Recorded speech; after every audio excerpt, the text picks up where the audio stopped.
Happy weekend from Fextralife. If you've been too busy to keep up on the latest in the games we cover, or are looking for a refresher, we've got your back. Let's take a look at the comings and goings across the Fextralife Wiki Network. Moving like a soldier. Rumors from industry insiders are that Dark Souls 3 is running on the Nintendo Switch, and that From Software is considering a re-release of the trilogy on the console, if the initial sales data is encouraging. Portable Souls, anyone?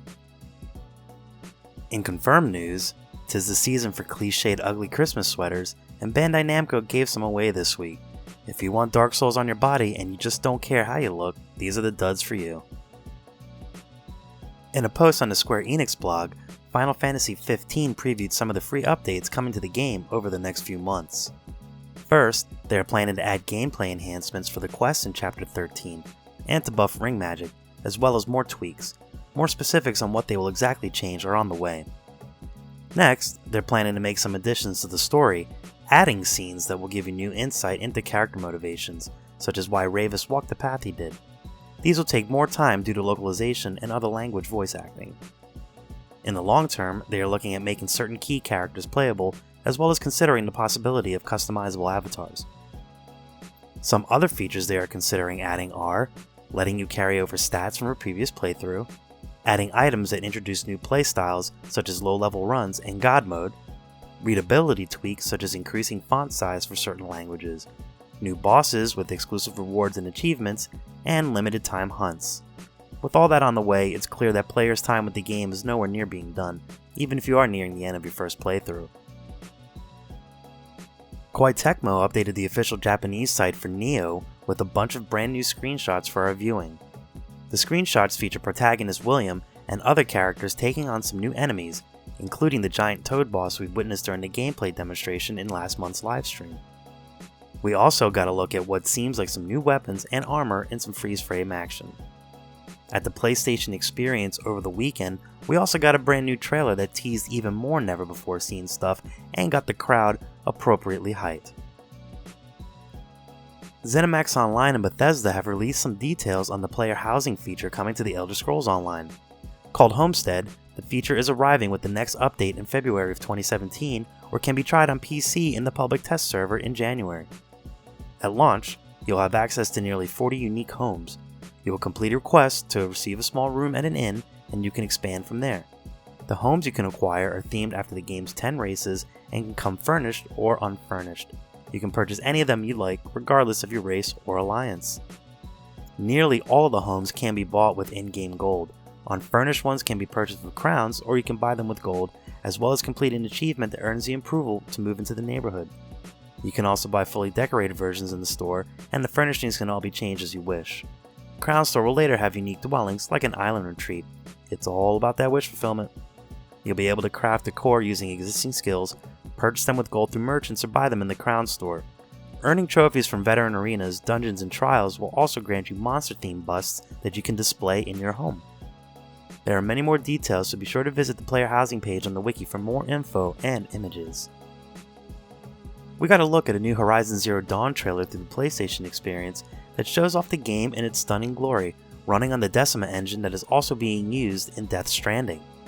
The vid takes a look at some of the machines Aloy is going to be hunting down. On Sunday, Guerrilla Games had a panel discussion about building the world of Horizon Zero Dawn.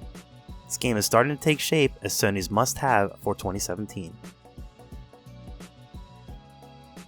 And also at the PlayStation Experience, Destiny revealed The Dawning, a new event that will run from December 13th to January 3rd for players who own the Rise of Iron expansion. The event brings the following to players of the heavy hitter: the permanent return of the Sparrow Racing League, new quests, new equipment, and strike scoring. No announcements on Destiny 2 just yet, but we can bet that's not too far away either. Guys excited for some racing? Many PlayStation Vita and Salt and Sanctuary fans will be delighted to hear that there is finally some progress regarding the 2D action RPG coming to the portable console. As of PlayStation Experience, we now have official confirmation that the game is working on the Vita, which is progress in the right direction towards launch on the platform, hopefully in Q1 2017. Additionally, the official Twitter account for Yasuhiro Kitao of Sony Japan's PR team shared a picture showing the game running on the Vita. We're very excited to see one of our favorite Souls-like games coming to a portable platform soon.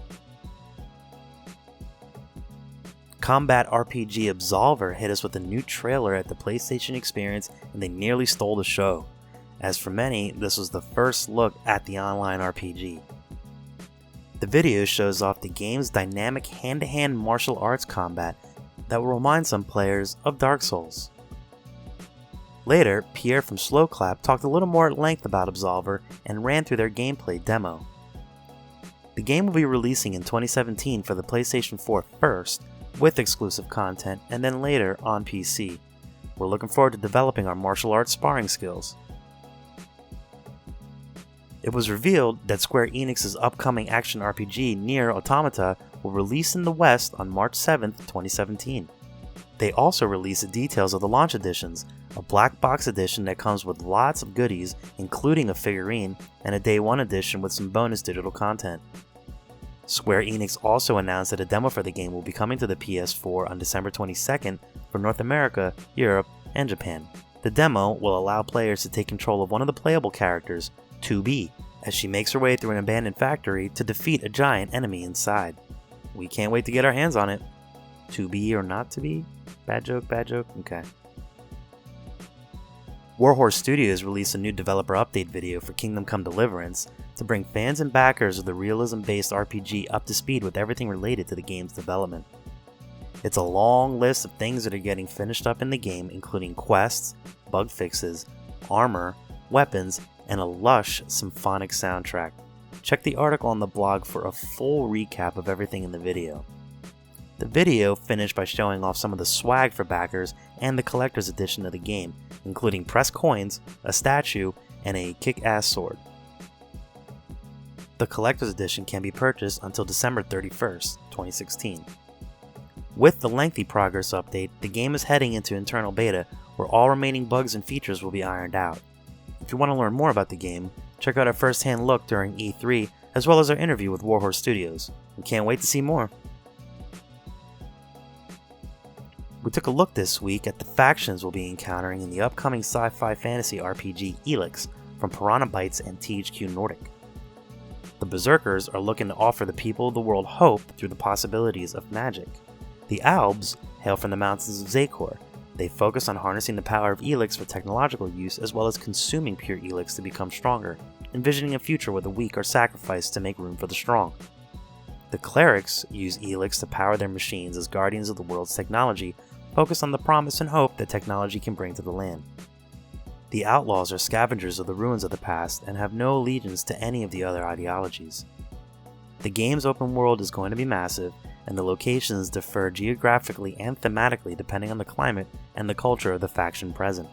These factions will form a backbone for many of the interactions in the game. We put together a preview this week of the upcoming MMO Camelot Unchained from City State Entertainment. In the game, players will choose their realm, fight for control, and then work to rebuild the world. Players will be able to build, protect, and fortify their own structures and siege, destroy, loot, and pillage structures of other realms. The game's economy is similarly going to be player-driven. Players will be able to play as a dedicated crafter class to gather, refine, and craft everything that they and their allies need. With no traditional auction house or shops, the crafter class is going to play a vital role and a rewarding one in the game's economy. In combat, the game will allow for ability combinations that can target players and structures. These abilities can also interact with other abilities to create additional effects. Fireball can hit a waterfall to create a steam cloud, which can then be pushed over an enemy to do some unique damage. The ability building system allows you to create abilities with specialized ability components. How many times can I say ability in one sentence? These components allow for a high degree of customization in how you want to play.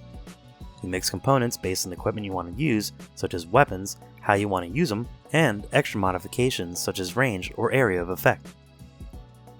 The game will feature large-scale battles as a focal point for the gameplay experience. Players will battle the enemy realms on a scale from small skirmishes to massive battles, featuring hundreds of players. Pre-beta tests have achieved results of 500 players. Whoa. And that's a wrap for the Week in Wikis. We're looking forward to another great week of gaming fun. Don't forget to check out our VIP program for some exclusive supporter benefits, and budding writers should take advantage of our Become an Author initiative. Thanks for a great week, and as always, keep checking in with us for news, reviews, YouTube streams and videos, and general wiki goodness. Follow us on social media for all the latest and greatest. The more followers we get, the larger the army of the Fexes grows.